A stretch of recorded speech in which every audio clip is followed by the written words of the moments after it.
का स्वदेशी उत्पादन 70 लाख टन बढ़ाने के लिए 6 उर्वरक संयंत्रों का उद्धार किया जा रहा है।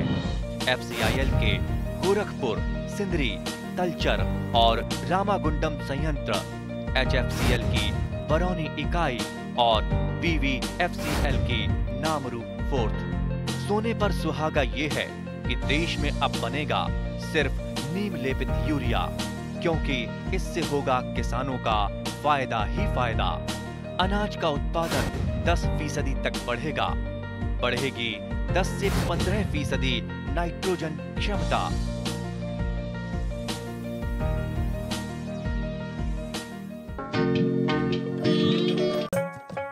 আমাৰ ৰাজ্যখনৰ মাটি আৰু জলবায়ু বিভিন্ন উদ্যান শস্যৰ খেতিৰ বাবে বৰ উত্তম। সেইবাবে ৰাজ্যখনত যথেষ্ট পৰিমাণে ফল-মূল, ফুল, শাক-পাচলি ইত্যাদি উৎপন্ন হোৱা দেখা যায়। ব্যৱসায়িক দিশৰ পৰাও প্ৰতি একক মাটিকালিৰ পৰা আন শস্যৰ তুলনাত উদ্যান শস্যৰ খেতিৰ পৰা অধিক উৎপাদন আৰু আয় লাভ কৰা দেখা যায়। সেয়েহে ৰাজ্যখনৰ ক্ষুদ্ৰ আৰু উপান্ত কৃষকসকলে সম্পূৰ্ণ ব্যৱসায়িক ভিত্তিত আৰু বিজ্ঞানসন্মতভাৱে শাক-পাচলিৰ খেতি কৰাৰ ওপৰত গুৰুত্ব প্ৰদান কৰা দেখা যায়। বৰ্তমান গ্ৰীষ্মকালীন বতৰত নগাঁও জিলাৰ কলিয়াবৰ কৃষি মহকুমাৰ অন্তৰ্গত গাখীৰ খাইটি, ধৰমপুৰ, নলতলী, আৰিমৰা, এৰাকলন, বৰখুলি ইত্যাদি গাঁৱৰ কৃষকসকলে ব্যৱসায়িক ভিত্তিত বিভিন্ন শাক-পাচলিৰ খেতি কৰা দেখা গৈছে। এই গাঁওকেইখনৰ কৃষকসকলে বিভিন্ন শাক-পাচলি যেনে ভাতকেৰেলা, তিতাকেৰেলা, পটল, বেঙেনা, ফুল, জলকীয়া, কেপচিকাম, বিলাহী আদি শস্যৰ খেতি যথেষ্ট পৰিমাণে কৰা দেখা যায়। বিলাহী হ'ল উন্নত মানদণ্ডৰ পুষ্টিকৰ, লাভজনক আৰু সকলোৰে প্ৰিয় এবিধ পাচলি। পকা বিলাহী কেঁচাই চালাড হিচাপে খোৱাৰ উপৰিও জুতি লগাই নানা ব্যঞ্জন আদি ৰান্ধি খাব পাৰি। বিলাহীত যথেষ্ট পৰিমাণে ভিটামিন চি থকাৰ উপৰিও খনিজ লৱণো পোৱা যায়। বিলাহীত কিছুমান ঔষধি গুণো নিহিত হৈ থাকে। কলিয়াবৰ কৃষি মহকুমাৰ অন্তৰ্গত আৰিমৰা নামৰ গাঁওখনৰ এজন প্ৰগতিশীল কৃষক বিদ্যুৎ হাজৰিকাই 2 বিঘা মাটিত কাবেৰী নামৰ বৰ্ণশংকৰ জাতৰ সজ ব্যৱহাৰ কৰি বিলাহীৰ খেতি কৰা দেখা গ'ল। বিঘাই প্ৰতি প্ৰায় 10,000 টকা খৰচ কৰি কৰা বিলাহী খেতিডৰাৰ কৃষিকাৰ্য, প্ৰতিপালন আৰু বিপণন সম্বন্ধে প্ৰগতিশীল কৃষক বিদ্যুৎ হাজৰিকাই আমাৰ আগত এইদৰে ব্যক্ত কৰে। এই খেতিটো ক'ত কৰি আছে? খেতিটো মই আমাৰ মাটিখিনি আমি আমাৰ মানে ৰাইজৰ পৰা আমি মাটিখিনি আমাৰ ৰাইজৰ নামত নামঘৰটোৰ নামত মাটিখিনি আছিলে। আমি নামঘৰটোৰ নামত মাটি বছৰি 5,000 টকা চুক্তি লৈ পেলাই আমি খেতিখিনি কৰি আছো। এইখন কি গাঁও? এইখন আৰিমৰা বুলি কয়। 5 বছৰৰ পৰা আপুনি কৰি আছে? 3 বছৰৰ পৰা মই কৰি আছো। কি কি খেতি কৰে ইয়াত? ধৰি লওক এতিয়া কোনোবা বছৰ তিহু কৰোঁ আৰু বিলাহী কৰোঁ। ইয়াৰ পিছত কোনোবা বছৰ মৰাপাট কৰোঁ। যোৱা বছৰ তাৰ আগৰ বছৰ মৰাপাট কৰিছিলোঁ, বিলাহী কৰা নাছিলোঁ। তাৰপিছত যোৱাবাৰ আৰু এইবাৰ বিলাহী কৰিলোঁ। তাৰপিছত আকৌ বিলাহী আদায় কৰি আকৌ ধান ৰুম। বিলাহী কেইবিঘা কৰিছে? বিলাহী এতিয়া আমাৰ ইয়াত 2 বিঘা আছে। বিলাহীটো কিয় বাছনি কৰিলে? বিলাহীটো কিয় বাছনি কৰিছে, আমাৰ এই বিলাহীটো মানে অলপ শেহতীয়া টাইপ কৰিছোঁ। এতিয়া প্ৰথমতে বিলাহীটো কৰিলে ধৰি লওক বিলাহীটো সোনকালে আদায় হৈ গুচি গ'লে তাৰপিছত শেহতীয়া টাইপত অলপ বিলাহী থাকিলে তেতিয়া দামটো পোৱা যায়। আৰু তাৰমানে যেতিয়া দামটো আমি পাম তেতিয়া অলপ ফলপ্ৰসূ হ'ম, খেতি কৰি কিবা এটা স্বাৱলম্বন আমাৰ ৰাস্তাটো আমি যেতিয়া বাছি লৈছোঁ, আমি বুদ্ধি কৰিয়ে খেতিটো কৰিব লাগিব। কিন্তু এইবাৰ আমাৰ খেতিটো অলপমান লছ মানে যাব আৰু শিল বৰষুণে বহুত বিলাহী ধ্বংস কৰিলে, মানে নষ্ট কৰিছে। মানে শিল লাগোতে মানে বিলাহীটো যোনখন জেগাত শিল পৰিছে সেইখন জেগা পচি যোৱা নিচিনা হৈছে। শিল বৰষুণ কেতিয়া হৈছিলে? আজিৰ পৰা 4-5 দিনৰ আগত ধাৰাসাৰ শিল বৰষুণ, ডাঙৰ ডাঙৰ শিল পৰিছিলে। সেইকাৰণে বিলাহীখিনি আমাৰ এতিয়া আহি পেলাই বেয়াই লগা হৈছে। কিন্তু নহ'লে ইমান বিলাহী গেলি নাযায়, পচি নাযায়।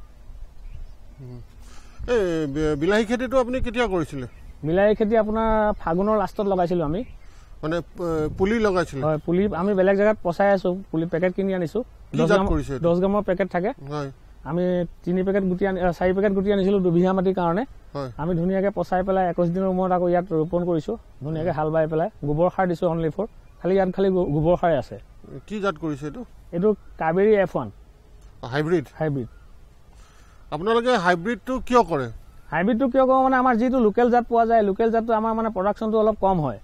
আমি যিমানখিনি ইয়াত খাটনি হয় ধৰি লওক ইয়াত কামলা লগাব লাগে মাটি চপাবৰ সময়ত কামলা লগাব লাগে তাৰপিছত আকৌ কোৰ মাৰি মাটিখিনি অলপ হেৰি কৰিব লাগে পুলি লোৱাৰ পিছত কামলা লগাই যে এটা কামলা হাজিৰা এতিয়া 500 টকা খুৱাই বোৱাই আমি 500 টকা দিব লাগে যদি আমি এতিয়া আমি লোকেলটো কৰোঁ লোকেলটোত ইমানখিনি প্ৰডাকশ্যন আমি দেখা নাপাওঁ সেইকাৰণে আমি এতিয়া হাইব্ৰিডৰ ওপৰতে মানে দামটো 2 পইচা কম থাকিলেও কিন্তু আমাৰ হাইব্ৰিডটোত অকণ পৰ্দাটো পৰে লাভটো বেছি পোৱা যায় 21 দিনীয়া পুলি চ'ত মাহত কৰিছে হয় 21 দিন 25 দিনৰ ভিতৰত আমি পুলিটো লগাওঁ হয় চ'ত মাহত ৰুলে এতিয়া কিমান দিনত বিলাহীটো লাগে বিলাহীটো লাগিবলৈ 45 দিন সময় লাগে মাত্ৰ হাইব্ৰিড গুটিবোৰ 45 দিনেই সময় আমি খিয়াও কৰিছোঁ তেনেকৈ 45 দিনেই আৰু বিলাহীটো 45 দিনৰ পিছত আমি লাগে মানে গছত এই কেইবাৰ ছিঙিলে এতিয়ালৈকে এইবাৰ 3বাৰ ছিঙিছোঁ প্ৰতিবাৰ ছিঙোতে আপোনাৰ কিমান পাইছে আপুনি হেৰি কৰিছে নেকি আমি এইবাৰ ছিঙোতে 1.5 কুইণ্টেল ওলাইছিল দ্বিতীয়বাৰ প্ৰথমবাৰ 50 কেজি 60 কেজি ওলাইছিল তাৰ পিছৰবাৰ 1.5 কুইণ্টেল এতিয়া আজি ছিঙি আছোঁ আজি ছিঙা হৈ আছে আধাখিনি ছিঙিব এতিয়াও বৰ্তমান বাকী আছে মানে সেই 1.5 কুইণ্টেল মানে পাবগৈ 1.5 কুইণ্টেল 2 কুইণ্টেল এনেকুৱা হ'ব লাগে আজি আৰু এইটো আপোনাৰ খৰচ কিমান হৈছিলে খৰচ আপোনাৰ দুবিঘাত হিচাপে টোটেল 20,000 মান হ'ব দুবিঘাত কৈছোঁ বিঘাত 10 কাৰণ গুটিটো আমি 400 টকা পেকেট কিনি আনিছিলোঁ 3 পেকেট নহয় 10 গ্ৰাম 4 পেকেট আনিছিলোঁ 10 পেকেট 10 গ্ৰামকৈ 40 গ্ৰামৰ পৰা যিখিনি কঠীয়া ওলাইছে সেইখিনি মানে 2 বিঘা হৈ গৈছে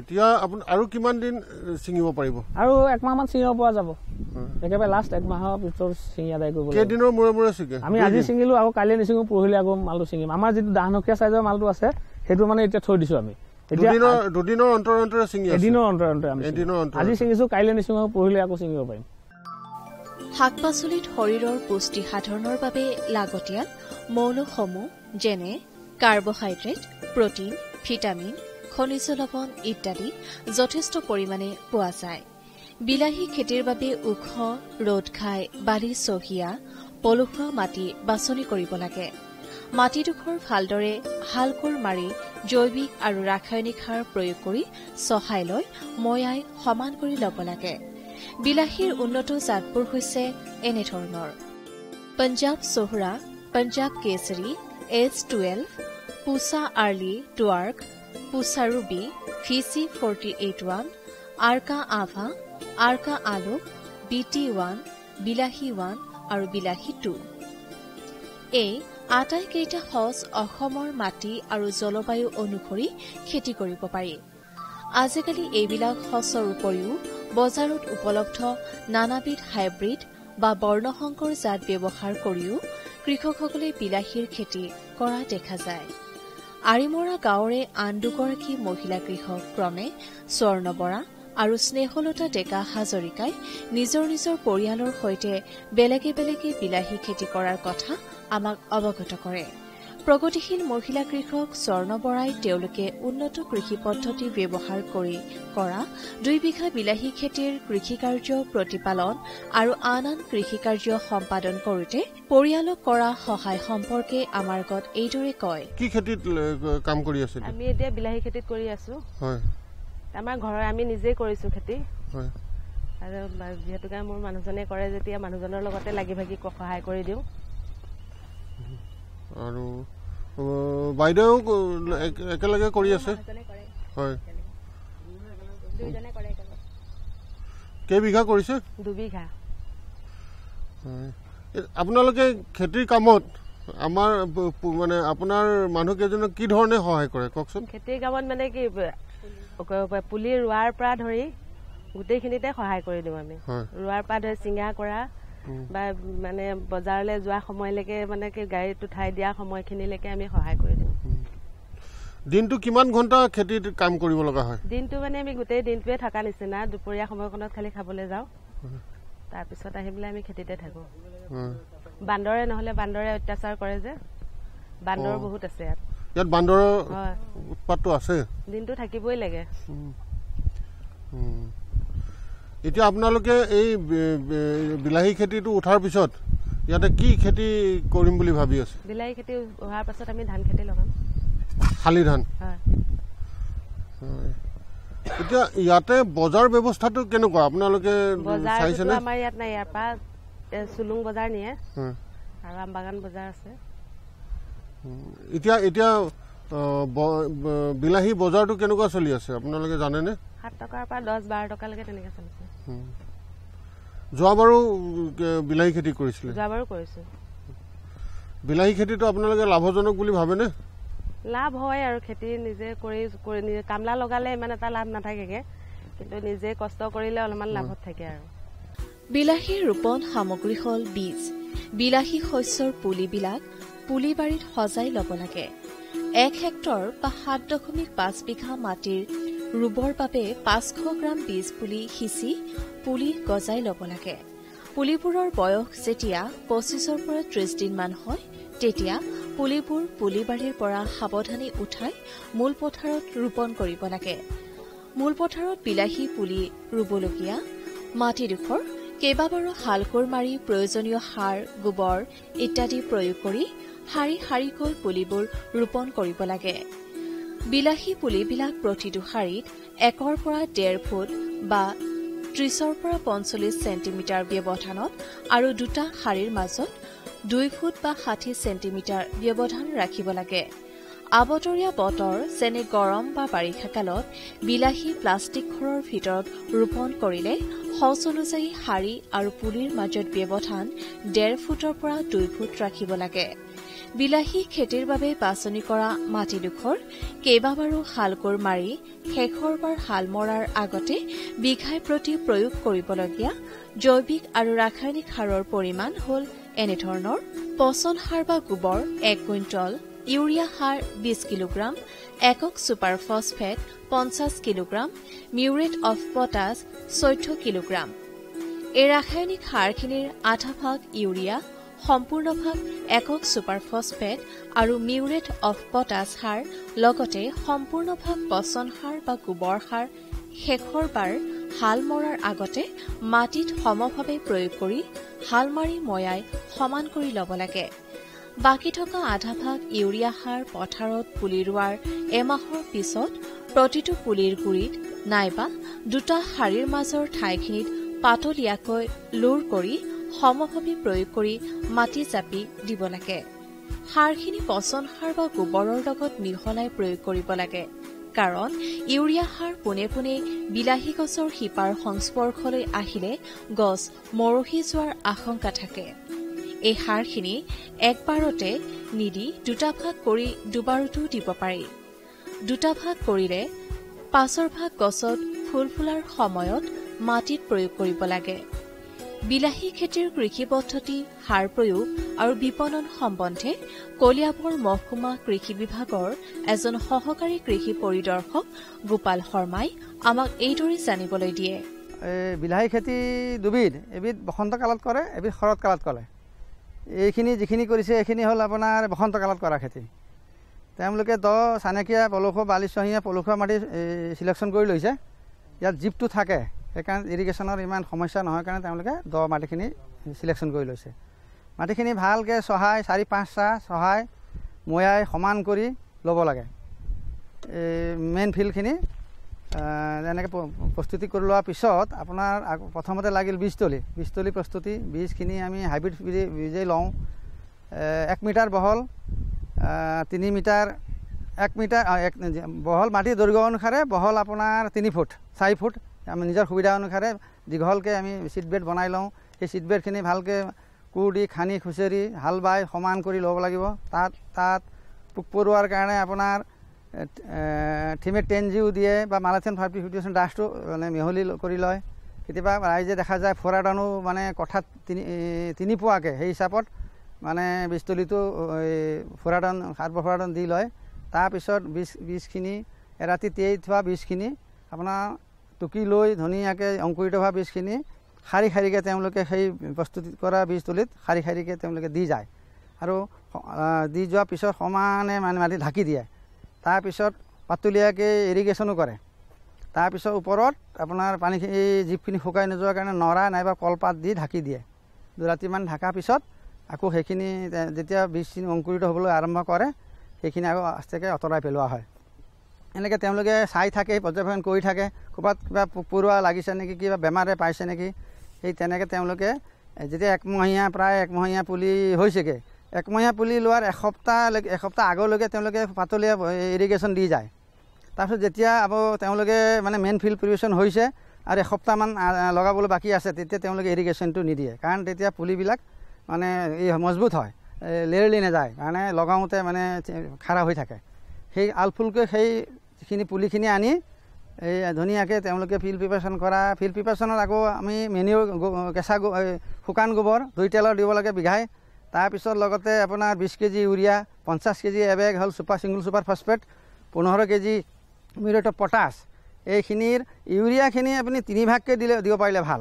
বাকী ইউৰিয়াৰ এভাগ 20 কেজিৰ এভাগ প্ৰায় 7 কেজি ধৰোঁ, ইফালে হ'ল 1 বেগ ছুপাৰ লগতে 15 কেজি পটাছ, সেইখিনি সমানে মিক্স কৰি শেষৰবাৰ হাল বোৱাৰ আগতে সিঁচি ধুনীয়াকৈ মৈয়াই সমান কৰি লোৱাৰ পিছত আমাৰ সেই 1.5 ফুট বাই 1.5 ফুট ডিষ্টেঞ্চত আপোনাৰ সেই পুলিখিনি আলফুলকৈ আমি আনি লগাই দিওঁ।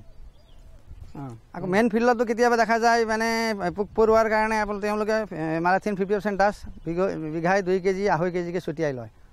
এইখিনি কৰাৰ পিছত তেওঁলোকে মানে পৰ্যবেক্ষণ কৰি থাকে। তাৰপিছত আকৌ যদি একমহীয়া হোৱা সময়ত নিৰাণি এবাৰ দি দিয়ে, পাতলকৈ নিৰাণি দিয়াৰ পাছতে সেই যিখিনি সাৰ থাকিল আপোনাৰ যিখিনি 7 কেজি আমি মাৰিলোঁ 20 কেজিৰ, যিখিনি আমাৰ 13-14 কেজি থাকিল, সেইখিনি আধা আকৌ এই মানে প্ৰথম নিৰাণিৰ সময়ত ছটিয়াই লয়।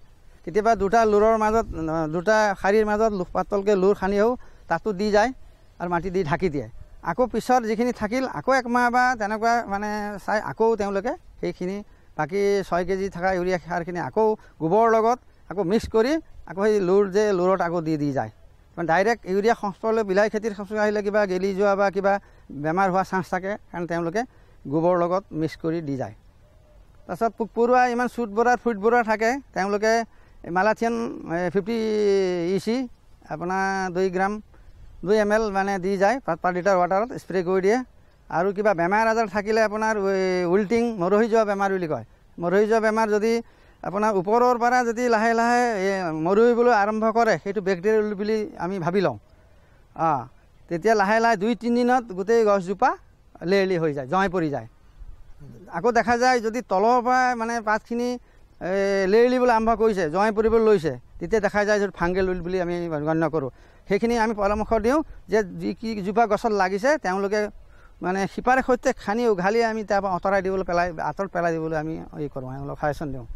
পথাৰত বিলাহী পুলিবোৰ ৰোৱাৰ পৰা পুলি সজাল ধৰালৈকে সদায় আবেলি এবাৰ পানী যোগান ধৰিব লাগে। পিছত প্ৰয়োজন অনুসৰি 2-3 দিনৰ অন্তৰত এবাৰকৈ আৰু শেষলৈ প্ৰয়োজন অনুসাৰে 10-12 দিনৰ অন্তৰত এবাৰ পানী দিব লাগে। পুলি ৰোৱাৰ এমাহৰ পাছত ইউৰিয়া সাৰ প্ৰয়োগ কৰাৰ লগে লগে গছৰ গুৰিত এবাৰ মাটি চপাই দিব লাগে আৰু পিছত গছত ফুল ফুলাৰ সময়ত এবাৰ মাটি চপাই দিব লাগে। প্ৰয়োজন অনুসৰি শস্যডৰাৰ পৰা অলাগতিয়াল বন-বাটবোৰ চিকুণাই দিব লাগে। ফল লগাৰ পিছত গছজোপা ভৰত বাগৰি নপৰিবৰ বাবে বাঁহৰ একোডাল খুটি পুতি দিব লাগে। বিলাহী গছত কেইবাটাও বেমাৰ আৰু পোকে আক্ৰমণ কৰি শস্যডৰা নষ্ট কৰিব পাৰে, গতিকে শস্যডৰা নিয়মীয়াকৈ নিৰীক্ষণ কৰাৰ লগতে সময়মতে উপযুক্ত শস্য ৰক্ষাৰ ব্যৱস্থা গ্ৰহণ কৰিব লাগে। বিলাহী গছত উৎকৃষ্ট মানৰ ফল আৰু অধিক উৎপাদন পাবলৈ হলে পুলি ৰোৱাৰ 30 দিনৰ পিছত গছৰ পাতত 20 ppm শক্তি জিবাৰেলিক এচিডৰ মিশ্ৰণ ছটিয়াব লাগে। উন্নত কৃষি পদ্ধতি ব্যৱহাৰ কৰি বিলাহীৰ খেতি কৰিলে প্ৰতি বিঘাৰ পৰা 45 পৰা 50 কুইণ্টল পৰ্যন্ত বিলাহী উৎপাদন পাব পাৰি। উন্নত কৃষি পদ্ধতি ব্যৱহাৰ কৰি বিলাহীৰ খেতি কৰিলে প্ৰতি বিঘাৰ পৰা 45 পৰা 50 কুইণ্টল পৰ্যন্ত বিলাহী উৎপাদন পাব পাৰি। বিলাহী গছৰ পৰা ছিঙি অনাৰ পিছত পথাৰতে একেলগে জমা কৰি ৰখা হয় আৰু বিলাহীখিনি পৰিষ্কাৰ কৰি বেয়া বিলাহীবিলাক বাছি বেলেগে কৰা হয়। তাৰ পিছত ডাঙৰবিলাক বেলেগ আৰু সৰু সৰুবিলাক বেলেগে বেলেগে ৰখা হয়। ইয়াৰ পিছত এইবিলাক নিকটৱৰ্তী বজাৰলৈ বিক্ৰী কৰিবৰ বাবে লৈ যোৱা হয়। বিলাহীৰ শস্য চপোৱা, এইবিলাক পৰিষ্কাৰ কৰা আৰু গ্ৰেডিং কৰাৰ সন্দৰ্ভত প্ৰগতিশীল কৃষক বিদ্যুৎ হাজৰিকা, মহিলা কৃষকদ্বয় স্বৰ্ণ বৰা আৰু স্নেহলতা ডেকা হাজৰিকাই আমাক এইদৰে জনায়।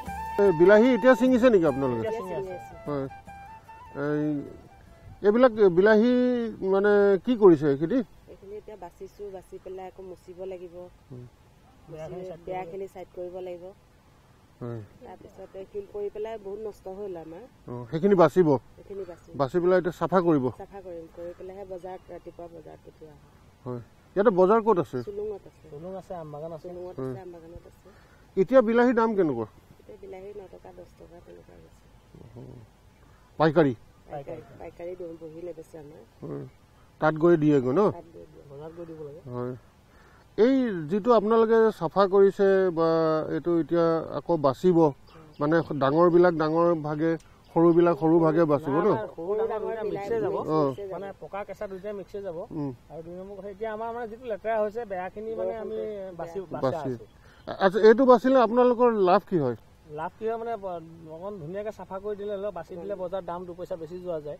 যদি ক'ৰবাত 7 টকা 8 টকা চলি আছে, 10 টকা 12 টকাও কেতিয়াবা পোৱা যায়। তাৰমানে উপভোক্তা হ'লে মানে বা বেপাৰীয়ে আপোনাক দামটো ভালকৈ দিয়ে, দিবলৈ মন যায়। তেওঁলোকে আকৌ বেচিব লাগিব। তেওঁলোকে যদি চাফা আৰু মানে সুন্দৰ মাল পায়, তেতিয়া তেওঁলোকৰ মানে নিবলৈ ভাল পায়। তেওঁলোকে নিবলৈ সেইকাৰণে মানে এইটো আপোনালোকে ধৰক ছিঙাৰ পিছত বাছে, চাফা কৰে। আৰু বজাৰলৈ যে নিয়ে, কিহত নিয়ে? মোনাত নিয়ে নে কাগজৰ বাকচত নিয়ে? মোনাতে লৈ যায়। হয় হয়। বজাৰ বেছি দূৰ নহয়, আমাৰ ইয়াৰ পৰা 2 কিলোমিটাৰ 3 কিলোমিটাৰ। চুলুংহে? চুলুং। ৰাতিপুৱা বজাৰ হয়। উন্নত আৰু বৰ্ণসংকৰ জাতৰ সঁচৰ ব্যৱহাৰ আৰু বিজ্ঞানসন্মত কৃষি পদ্ধতি ব্যৱহাৰ কৰি বিলাহী তথা আন আন শাক পাচলিৰ খেতি কৰিলে কৃষকসকল যথেষ্ট লাভৱান হ'ব পাৰিব। किसान भाइयों गांठ बांध लो, गांठ बांध लो, बहुत बहुत है काम की, समृद्धि के पैगाम की। मिट्टी के मिजाज को समझो, मिट्टी के हर राज को समझो, मिट्टी की तुम जांच कराओ, मुफ्त सॉइल हेल्थ कार्ड ले जाओ। कभी मुनासिब बीज लगाओ, सही किस्म की खाद ले आओ, जितनी जरूरी उतनी डालो, सही मात्रा खुद पहचानो, इसको अपना मंत्र बना लो, मिट्टी की सेहत तो जानो। बात बहुत है काम की, कम लागत अधिक वरदान की, किसान भाइयों गांठ बांध लो। आज ही मिट्टी की जांच कराएं, राज्य सरकार के कृषि अधिकारी से संपर्क करें और मुफ्त में सॉइल हेल्थ कार्ड पाएं। कृषि और किसान कल्याण मंत्रालय द्वारा किसान हित में जारी।